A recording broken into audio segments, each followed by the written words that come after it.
자연 다큐멘터리 같은 거 보시나요? 네. 거기 보면 이런 큰 육식 동물들도 많이 나오지만 아주 작은 이런 초식 동물들이나 아니면 또 양육강식에서 늘 약자에 속해 있는 동물들을 가끔 봅니다. 그 중에서 곤충이나 새를 볼 때 굉장히 화려한 모습을 가지고 있는 곤충이나 새가 있습니다. 어떤 곤충은 자기 눈을 크게 만들어 놓았죠. 근데 그게 실제 눈이 아니라 위장인 것이죠. 너무 크게 만들어 놨는데 곤충학자들이 보니까 그 곤충들은 눈이 크면 세게 보인다는 거죠. 힘이 세게 보여서 일부러 모양을 눈이 큰 것처럼 보이고 실제 눈은 뒤쪽에 조그맣게 있는데 그렇게 만들어 놨다는 겁니다. 그리고 어떤 새들은 굉장히 화려한 색깔을 가지고 있고 또 어떤 벌레들도 보면 굉장한 화려한 색깔을 가지고 있습니다. 또 이제 우리가 가장 싫어하는 동물 중에 뱀이 있는데 뱀도 굉장히 화려한 색깔을 가지고 있으면 가까이 가지 말라 그러죠. 독사일 가능성이 굉장히 높고 맹독일 가능성이 높다는 것이죠. 그렇게 왜 화려한 색깔을 갖고 있을까요? 잡아먹히지 않기 위해서입니다. 자기보다 더 힘이 강한 동물들에게. 그리고 나 세니까 건드리지 마. 이런 것이죠. 오늘 본문 말씀에서요. 사도 바울이 2장 1절에서 그런 말을 하죠. 내가 너희에게 복음을 전할 때 지혜와 아름다운 곳으로 전하지 아니하였다. 이 말을 합니다. 여러분, 우리가 믿고 있는 이 예수 그리스도의 십자가, 복음은요, 화려하지도 않고 지혜롭지도 않습니다. 정말 처참하고 정말 초라한 것 중에 하나입니다. 당시의 시선으로 보면 가장 어떤 상징으로 삼고 싶지도 않은 형태이지요. 십자가라고 하는 것은. 그런데 그 십자가를 통해서 하나님께서 못 박혀 돌아가셨어요. 그러면서 사도 바울이 고린도 교회 편지하면서 그렇게 말합니다. 내가 너희에게 복음을 전할 때 지혜로운 말로도 하지 않았고 화려한 언변으로도 하지 않았다. 다만 전한 게 무엇입니까? 예수 그리스도가 십자가에 못 박혀 죽었다만 그리고 다시 살아나셨다만 전하셨다는 거예요. 여러분 이건 무엇인가요? 당시의 십자가는 가까이 하고 싶지 않은 물건입니다. 왜냐하면 인간 말종이가 가장 악하고 인간이라고 말하고 싶지 않은 사람들, 흉악한 범죄자들을 처형하는 처형 틀이었기 때문에 그 십자가라고 하는 것은 가지고 있는 선입견은 좋지 않음은 분명한 것입니다. 그런데 사도 바울은 그것을 알고 있음에도 불구하고 예수 그리스도를 전할 때 그 그리스도가 십자가에 못 박혀서 죽으시고 살아나셨다라고 하는 것을 전했다는 것입니다. 왜 이렇게 했을까요? 또 오늘 그 말씀을 보지 않지만 주님께서 저와 여러분을 위해서 십자가에서 못 박혀 돌아가시기 위해서 예루살렘에 입성하는 날입니다. 주님은 죽으러 가시는 날이에요. 그런데 주변에 있는 사람들은 너무 기쁘고 좋았던 것이죠. 메시아 같은 분이 하나님의 능력을 행했던 분이 예루살렘으로 들어오는데 말씀을 이루면서 들어오는 겁니다. 한 번도 타지 않은 나귀 새끼 등에 타서 들어오시는 거예요. 그런 사람들이 우리가 알고 있는 것처럼 호산나 호산나 찬양하면서 자기 옷을 깔고 야자수 잎을 꺾고 와서 그 길거리에 깔아서 주님과 제자들이 그곳으로 갈 수 있도록 이렇게 사람들이 환대를 했습니다. 그런데 주님의 모습은 그렇지 않았죠. 왜 그런 모습을 취하셨을까요? 사도 바울은 복음을 전할 때 왜 그렇게 아름답고 지혜로운 말로 하지 않았을까요? 한 가지입니다. 먼저는요, 복음은 우리의 삶과 너무나도 가깝게 밀착되어져 있기 때문입니다. 다시 말하면요, 복음은 일부러 꾸밀 필요가 없기 때문이에요. 아까도 말했습니다. 곤충들이 왜 그렇게 자신의 모습을 화려하게 하고 어떤 새들은 자신의 모습을 너무 색깔을 화려하게 합니까? 자기가 더 강한 척 보이기 위해서인 것이죠. 천적으로부터 자신을 보호하기 위해서 그렇게 하는 것이죠. 그런데 복음은 그럴 필요가 없다는 것입니다. 왜냐하면 예수 그리스도가 십자가에 못 박혀 죽으시고 다시 살아나는 것은 그 자체가 진리이기 때문입니다. 더 이상 꾸밀 필요가 없기 때문입니다. 그리고 자꾸 아름다운 말로 꾸며지고 어떤 것으로 그것들을 아름답게 형상화 만든다면 자꾸 다시 그걸 다시 만들어야 돼요. 시대가 가면 갈수록. 그런데 주님께서 돌아가신 그 십자가의 죽으심과 부활은요, 변함이 없는 진리이기 때문입니다. 그래서 거기다 더 할 필요가 없어요. 우리 인간의 지혜를 덧입힐 필요가 하나도 없습니다. 그런데 이게 너무나 우리의 삶과 밀접하게 닿아 있다는 것입니다. 왜 그랬을까요? 주님의 삶을 바라보면 알 수 있기 때문입니다. 주님의 삶은 어땠습니까? 주님의 삶은 우리의 삶과 같았어요. 주님은 미움의 길을 선택하셨습니다. 누구에게요? 바리새인과 서기관과 제사장들에게. 그들의 정치의 색깔과 그들이 가지고 있는 메시아 사상과 그들이 생각하고 있는 메시아의 모습과 같은 모습으로 오셨다면 주님은 아마도 십자가에 못 박히지 않으셨을 겁니다. 그런데 주님은 주님의 공생애를 살면서부터 시작하신 것은 우리의 삶과 똑같은 자리에 계셨다는 겁니다. 그래서 그는 늘 항상 저주받은 자들과 함께 하셨고 복음과는 전혀 관계가 없을 것 같은 사람들과 함께 하셨고 구원이 있다면 구원을 받지 못할 사람들과 함께 하셨고 하나님의 예배하는 것에 있다면 하나님의 예배를 할 수 없는 사람들과 함께 하셨습니다. 그리고 그들에게 복음을 전하셨고 그들에게 구원을 선포하셨고 그들에게 하나님을 예배하는 신령과 진정으로 예배하라고 선포하시고 가르치셨어요. 이것은 소수를 위한 복음이 아니라는 것을 주님이 몸소 보여주신 것입니다. 그래서 우리의 삶과 아주 밀접하게 관계가 있습니다. 우리의 자리에서 우리와 함께 계시면서 복음을 선포하셨기 때문입니다.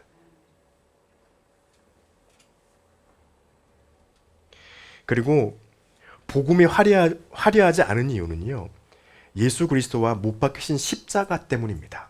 2절 말씀이 그렇게 하잖아요. 내가 너희 중에서 예수 그리스도와 그가 십자가에 못 박히신 것 외에는 아무것도 알지 않기로 작정했다. 왜 그랬을까요? 사도 바울이 세상에 지혜가 없었나요? 당시에 가장 명문 학파인 가말리엘 학파에서 수석으로 공부했던 친구입니다. 어마어마한 학식과 재력을 가지고 있는 사람이에요. 그런데 그가 하는 말이 뭐냐면 예수 그리스도와 그가 십자가에 못 박히신 십자가 외에는 그리고 다시 살아나신 것 외에는 알기로 원하지 않는다. 한 가지입니다. 예수 그리스도를 봐야 복음을 발견할 수 있기 때문입니다. 천대받는 이들과 함께 하셨던 예수 그리스도.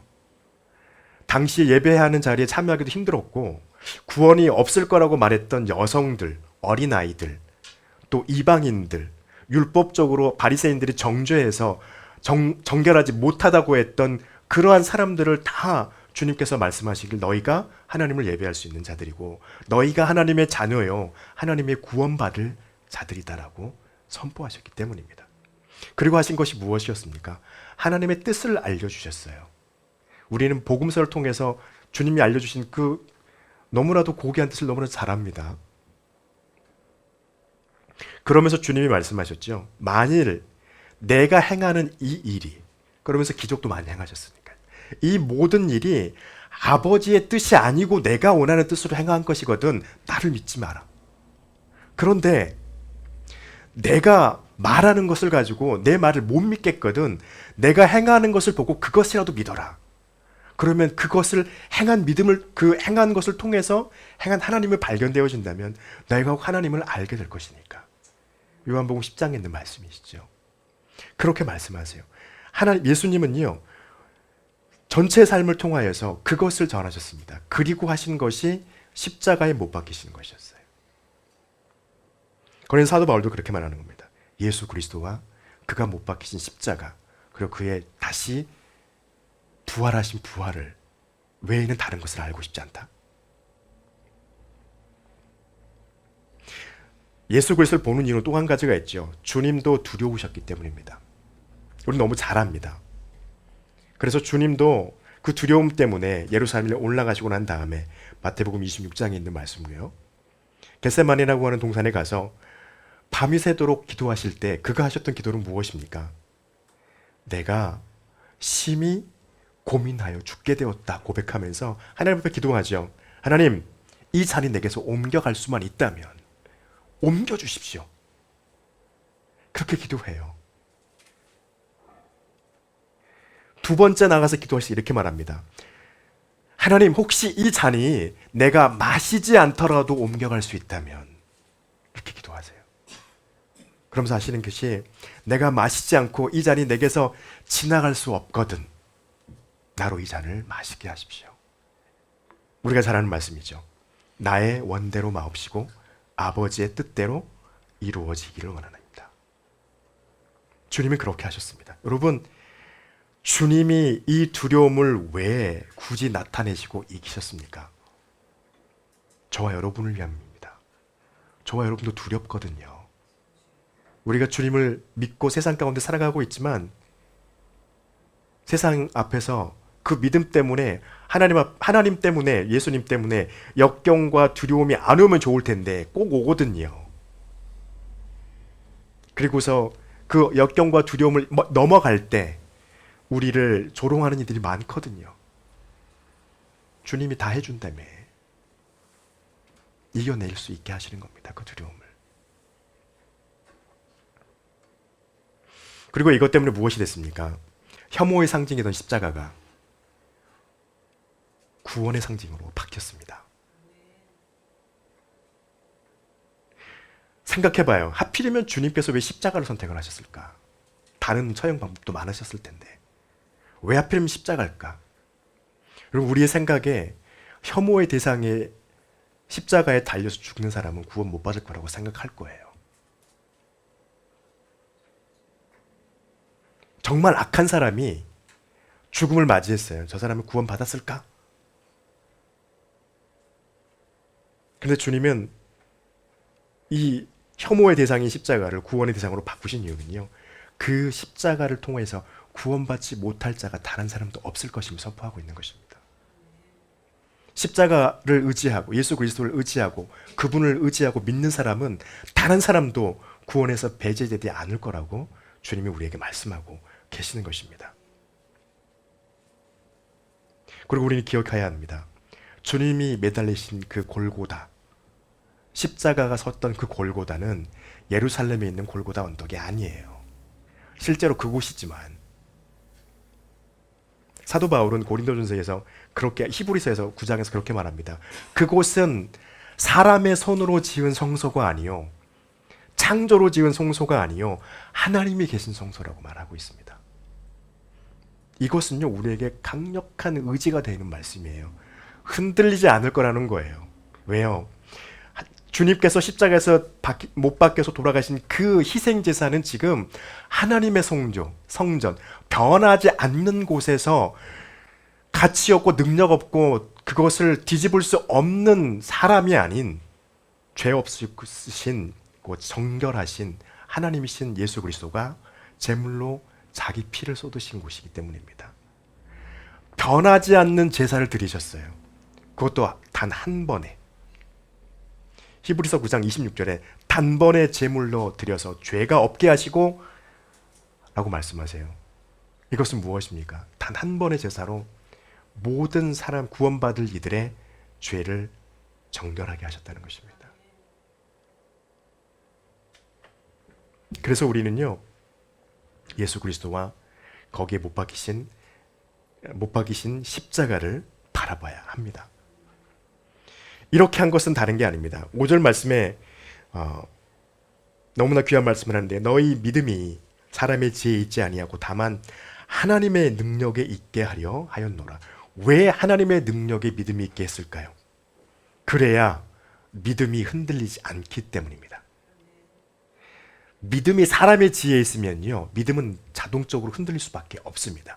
사람의 지혜가 완벽하다면 타락하지 않았다면 흔들리지 않을 수도 있어요. 그러나 나중에는 흔들릴 것입니다. 그런데 이 믿음이 하나님의 능력에 있으면요 하나님은 전능하시고 변하지 않고 능력 있는 분이십니다. 영원하신 분이시기 때문입니다. 창조주이시잖아요.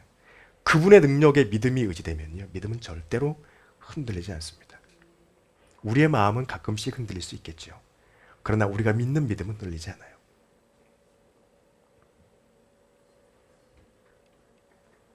이렇게 하신 이유는요 하나님이 저와 여러분을 너무나 사랑하시기 때문입니다.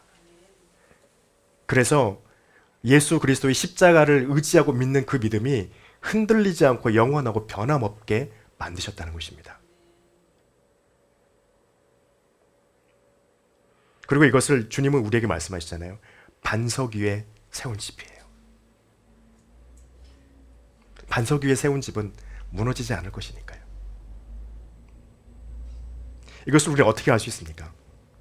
하나님의 성령으로만 우리가 알 수 있다는 것입니다. 4절 마지막 말씀 보니까 다만 성령의 나타나심과 능력으로 말미암아 이렇게 말씀하세요. 하나님의 성령이 우리에게 오지 않으시면 우리는 이 믿음을 하나님의 능력 위에 세울 수가 없습니다. 예수 그리스도를 또 그 십자가를 발견할 수가 없습니다. 우리 입술로 고백할 수조차 없게 됩니다. 성령이 오셨을 때 우리는 그렇게 할 수 있게 된다는 것입니다. 왜 그렇습니까? 하나님의 성령은요, 하나님의 깊은 마음속에 있는 것까지도 통달하시고 알고 계시기 때문입니다. 뿐인가요? 그분이 우리에게 오셔서 우리로 하여금 죄에 대해서, 심판에 대해서, 판단에 대해서, 그다음에 의에 대해서 정죄하시고 나무라시고 난 다음에 마지막 때 성령이 너희에게 오시면 너희에게 모든 것을 깨닫게 하시리라. 요한복음 16장에 있는 주님의 말씀이잖아요. 그 성령이 우리에게 오셨기 때문에 예수 그리스도 그리고 십자가에 못 박히신 그 죽으심과 다시 부활하심, 이것을 깨닫고 그 안에 하나님의 능력인 믿음으로 인한 구원이 있음을 깨닫게 하신다는 것입니다. 여러분, 그래서요, 저와 여러분의 하나님 앞에서 얻게 된, 성령으로 말미암아 얻게 된 이 믿음이 흔들리지 않기를 간절히 축복합니다. 사도 바울이 이렇게 고백합니다. 우리가 이 소망을 가지고 있는 것은 영혼의 닷 같아서 튼튼하고 견고하여 휘장 안에 들어가니. 저와 여러분의 믿음이 튼튼하고 견고해서 하나님의 휘장 안에 닻을 내리고 흔들리지 않는 믿음이 되기를 간절히 축복합니다. 우리의 믿는 믿음이 비록 화려하지도 않고 아름답지도 않게 보일지라도 그러한 믿음을 갖고 살아가는 우리 모두가 되기를 축복합니다. 기도하겠습니다.